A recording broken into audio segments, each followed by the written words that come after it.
Holy cow. But before that, joke.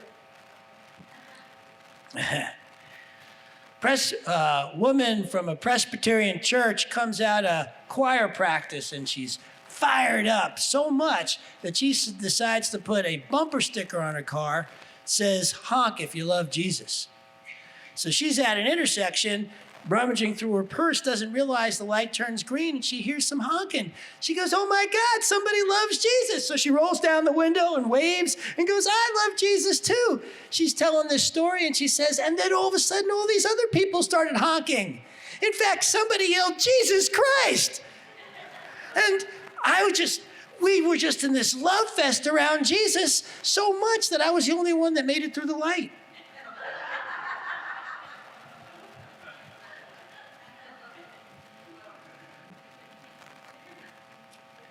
So the point of my talk today, well, the title of my talk is The Power of Highest and Best for All. And my point is that when we are using this power and presence that we know here and putting it forth into the condition that we want to raise, that a lot of times we forget to do that for everybody and everything going on. We tend to specify and keep it really clear and focused on one thing and forget other stuff. So here's the story. Last Saturday, not yesterday, but a week ago Saturday, in the evening, as Ash and her daughter Kira are settling down to watch a movie, and I'm making myself this nice plate of Chinese food, all of a sudden, Ash gets a text from her mother saying that her brother has just had a heart attack / stroke, is in the hospital, and they don't think he's making it till morning because he's brain dead. So Ash looks at me and goes, "We got to get up there." And so the first thing I'm thinking about, what does that mean exactly? Right now, after the service on Sunday? What? And she's looking at me like, "Now." And I'm like, "Oh, okay." So the first thing I do as I'm standing there is a treatment. I do it silently. I do it inside myself. But I know that I need to get clear and focused. And my treatment is highest and best for all, for everyone. And I'm thinking about Keith, her brother in the hospital. I'm thinking about us, who's about to rush out and do this. And then Kira says she wants to join us, and so she's in that treatment too. And I'm going, I have no idea how this is going to come out. The other thing is I start treating for Sunday service and you guys, because I now have to get on the phone and I get a hold of Rev Trish so that she takes over the service here on Sunday. And as I'm talking to her, I realize I really want you guys included in this. You know, we on Sunday, at the end of the service, we bring somebody up here and we pray on them. And I'm thinking, well, let's do that for Keith in the hospital and the highest and best for all. And so I get that in motion. Ash was supposed to be the practitioner of the day as well as singing the gift. I get a hold of Josu and we get that all straight. In terms of the music, the practitioners take care of how they're going to handle stuff up here, and so it took about an hour later. We're ready to hit the road, and I take my many of you have met my little puppy, 5-month-old puppy Buddy, and so I go to take him out for a walk, and he is spurting diarrhea, like everywhere. And so I'm cleaning it up, and I get it all cleaned up. I put him back in the cage, and I clean up after him. And then I go to take him out a second time, and once again, it's everywhere. And so once again, I'm cleaning it up, getting everything ready, because we got to get out of here. Ash is getting very nervous about not making it in time before her brother dies. And so there's a bit of, let's get going here. Let's get moving here. And so we finally get on the road, and I've got and Ash has Buddy on her lap and is calming him down, and clearly the odds are he has nothing left inside him at this point. And so, which turns out to be pretty accurate. Pretty accurate.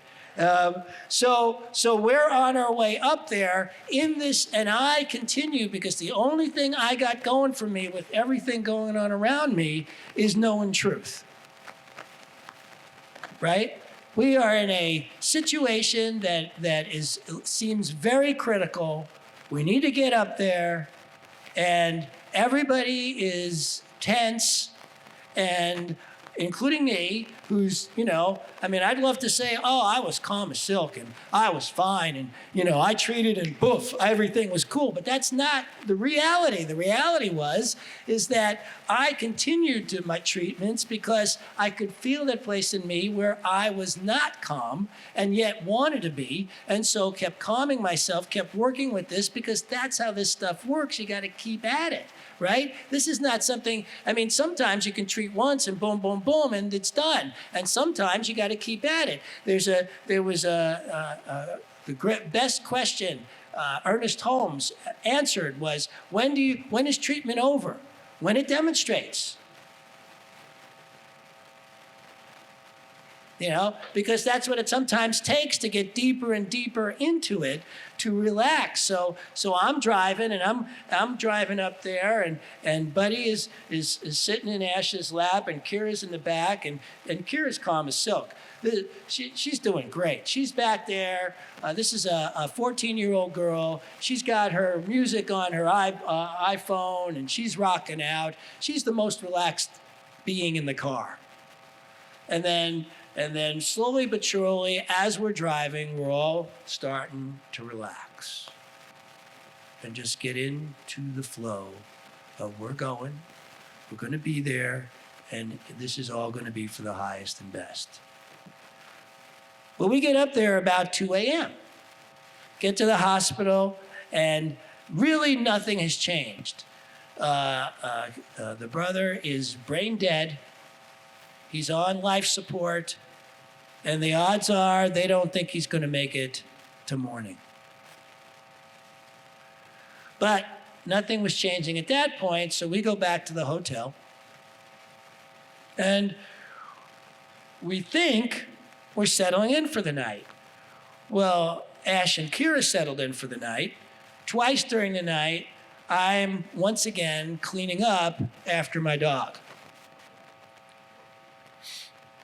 because he wasn't really making it outside. And so so now he really is empty,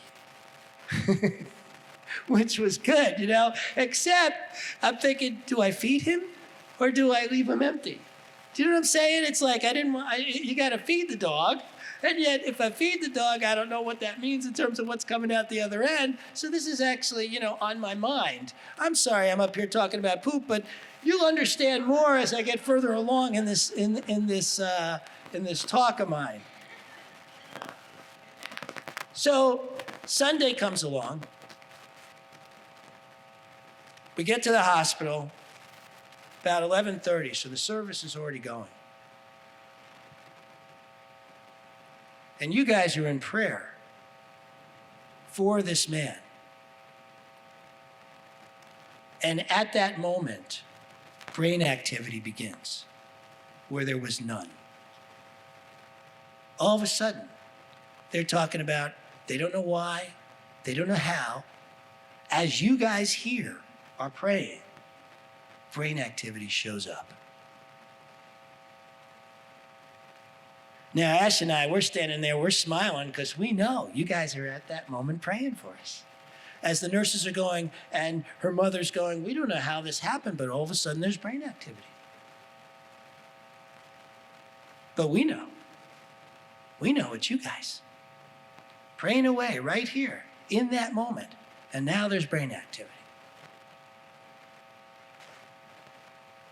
Well, we go back to the hotel after a little while, and Ash goes back and checks on him, and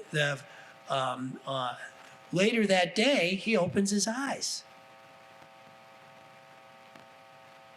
He's starting to come back from this person who was pretty much pronounced dead. And so more time passes, and the next day, Ash feels in herself, it's time for her to get to the hospital. So she goes running over to the hospital, driving over, takes the car, goes to the hospital. And it turns out at that particular time, no one, everybody else, the girlfriend of Keith and the mom needed a break. And so Ash was the only one in the room. And the guy and the brother starts to choke on the ventilator system that's in him. So the nurses have to come on. So Ash goes running out, gets the nurses. They come in, they pull out the ventilator system, having no idea whether he can breathe on himself or on his own or not. And he does. He's fine. So now he's breathing on his own and off all life support. And he's doing fine. Ash comes back to the room and goes, "My work here is done."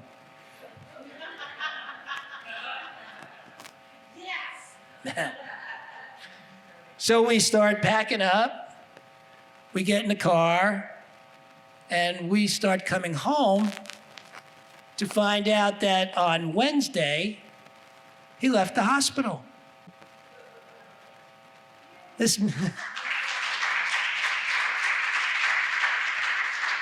And it all started with your prayer here. This is where it started. This is the power of what we do. We raise the dead.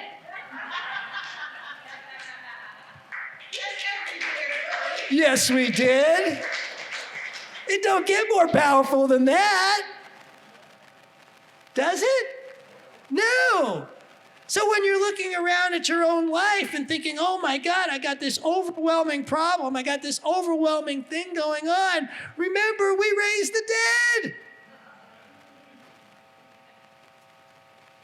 So that's what's possible. That's what we have here.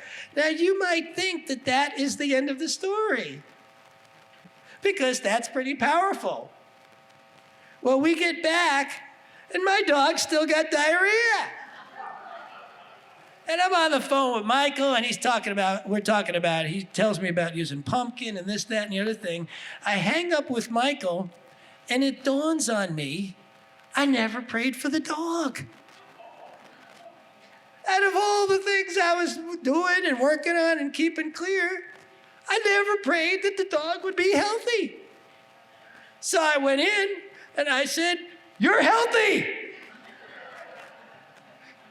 I declared it. I knew it. I knew it. Now, I have precedence for this. Many, many years ago, I had another dog. That dog, too, at the time, was a puppy. And this puppy was out running around while I was getting ready to go down the mountain from where I lived, and by accident, drove over the dog's head. In fact, when I heard the dog yelp, I slammed on the brakes to get out of the car to find out it was still on his head. So I quickly got the dog, got in the car, moved it forward, picked up the dog, threw him in the car, and just looked at him and said, "You are healthy and fine." And we got down to the vet, and the vet took him in instantly when I told him what happened, that, I just drove over his head, and then the tire was still on his head, and then I had to drive forward to get it off his head to get him in the car to take him to the doctor. And then so they bring him in, they take an x-ray, and they go, "There's nothing wrong with this dog. Nothing at all. There's no concussion, no fracture, nothing." His head as if nothing ever happened. So I'm really clear about the power we can have over this sort of thing. And sure enough, his diarrhea cleaned up instantly. I'm talking about, that was it. We were done. And I thought to myself, isn't it interesting how I forgot to do that? And it's got me wondering about how we do that with our lives, what we remember to treat for and what we don't. What we bring into treatment and what we don't. Right? Like something, trivial, we may think, oh, that's not worth treating for. Or there's something more important I got to stay focused on now. But there is a true power when we remember to bring everything into treatment, no matter what it is. And that's the real secret to this whole thing. And because treatment that was for highest and best for all when we were up there were other healings that actually occurred around what happened with Keith. Now, Ash and her mom don't always get along so great, and they had this extraordinary healing where the mom was going, I didn't know why you were even coming up here, and now I'm just so darn glad you did. That you were the best help I had up here. Thank you so much for coming. And I listened to them have a conversation on the phone yesterday that was really sweet in terms of the mom and Ash and how they were getting on with each other. It reminded me of a similar healing I had with my own mom, many years ago, and it's beautiful. So that healing happened too, and Kira and I have not always gotten along so well, but we had the best time together on this trip. So there was healing there too. The problem with when we are specific with our prayers is it doesn't matter what you're being specific around, you are going to limit the possibilities with your specificity. I know they teach in the law of attraction, be very specific, and that's how you create what you want. But I'm here to tell you today that there's something greater going on all the time. That it isn't about being specific about your prayers.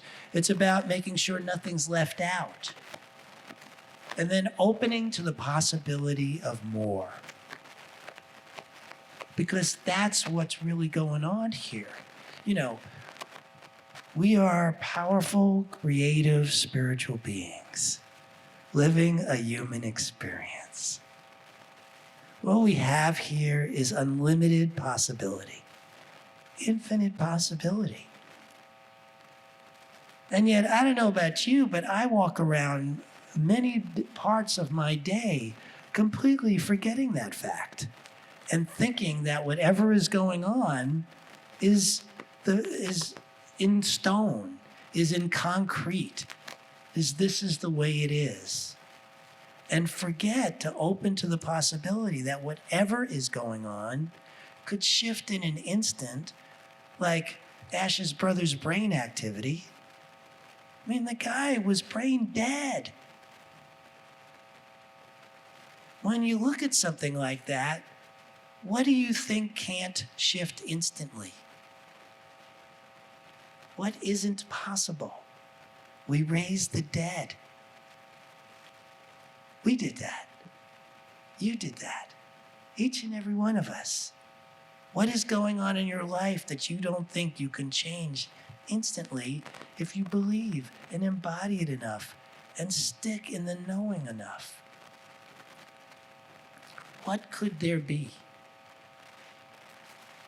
We have this amazing teaching, this extraordinary teaching that can stop my dog's diarrhea on a, which I am just so happy about, I gotta tell you.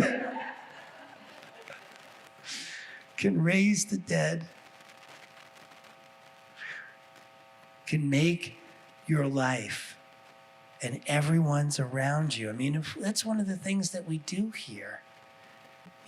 One of the things I am recognizing more and more all the time is when I treat for just me, I have totally limited my good. That we're all in this together. We're all in this together. And the more I can remember that, the bigger my good. So I know that that's true for you too. You know, there are situations that can feel so hard. I know, for myself, I've seen it, I've experienced it personally, and I've watched it in others. You know, whether it be a relationship falling apart, or a loss of a job, or a diagnosis, the things going on in the world, some of them feel so large. Some of what's going on out there in the world can feel so beyond us, so beyond our capabilities to deal with. And yet each of us is a powerful, creative, spiritual being. Each of us has the power of the universe within us. And it is easy to forget that. It's easy to get lost in our physicality, when in fact what we have here is brilliant and wonderful and so darn powerful. What we have here is the opportunities before us to rise. You want to take those opportunities. You want to know them for yourself. You want to, no matter what's going on, remember, you were part of raising the dead. What could be going on in your life that could be bigger than that? What could be going on in the world that we can't handle when we come together in prayer like this? This is why it's such a good idea to reach out, right? If you're at home and you're by yourself and you feel in a situation that just isn't working out for you, you're not alone unless you choose that. We're here. We're here for each other. Call up. Let us pray with you. Let us know for you your truth. We got practitioners here. We got ministers here. We got people who can pray. You saw one of them up here on the stage earlier. We got people here who can know for you the truth.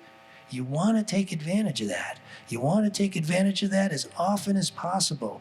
You want to go to classes and learn for yourself as much as possible how to remember the truth when you need it the most. That's why we got that thing on the wall out there. To abandon the truth in our hour of need is to not understand the truth. To abandon the truth in our hour of need is to not understand the truth. We are so powerful when we remember who we are. And when we remember it together, we're even more powerful. That's what we have here. Let us remember together. Let us remind each other as often as we can. We can raise the dead. We can do anything. Life is our beck and call. As long as we're treating for the highest and good for all. Then things come up that we never even thought of. Never even thought of. And it's brilliant. Thank you. I love you. All right. This is the part of our program where we pray on somebody, and today it's Susie. Come on up. Tell us what you want us to pray for. Well, tomorrow morning, I am going to go in for soldier reconstruction. I have been a very delicate person all my life, but I've always been over the edge falling. And I want you to know that this happens with ease and grace, and that I heal with immaculate speed. And I know with power of your prayers, it'll be so. All right, let's get 8 to 10 people coming up here, laying hands on this wonderful woman.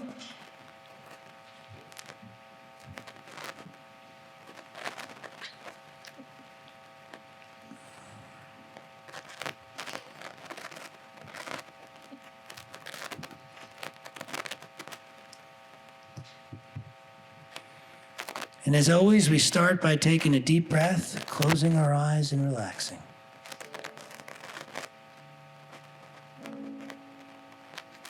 Feeling the love and healing power and presence within our own hearts. Reminding ourselves who we truly are. Feel that power, love, that healing presence radiate within your own heart.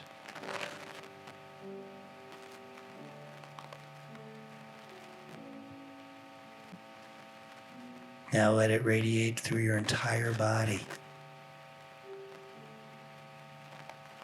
That love, that light. And now throughout the room, feeling and intermingling with the love and the light from everybody here. And for you folks online, send that light and love this way. Be a part, feel the energy, even right where you are.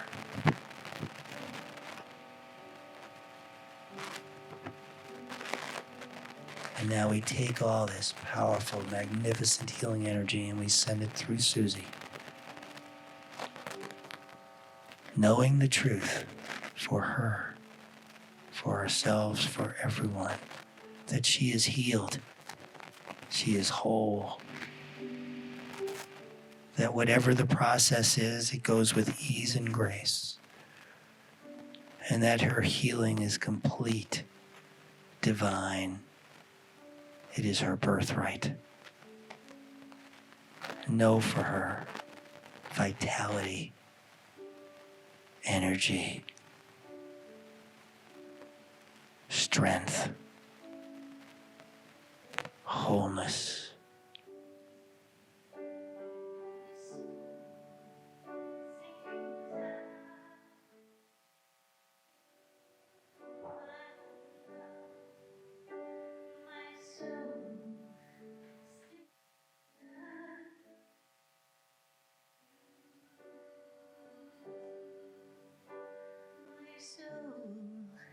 Sings out to you, my love.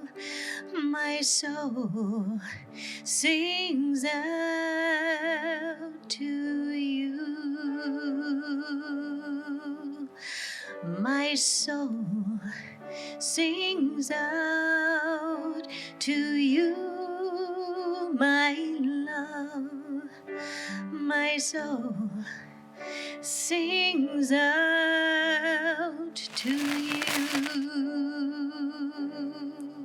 And I am so grateful for the power and presence of our congregation, of our family, of our spiritual community, that we stand here in such power and such light for Susie in this moment, knowing the truth of her healing, her wholeness, right here and now. I am so grateful for the power and presence and her healing. And I release this knowing it is already done, already so, as we all say together, and so it is. Thank you.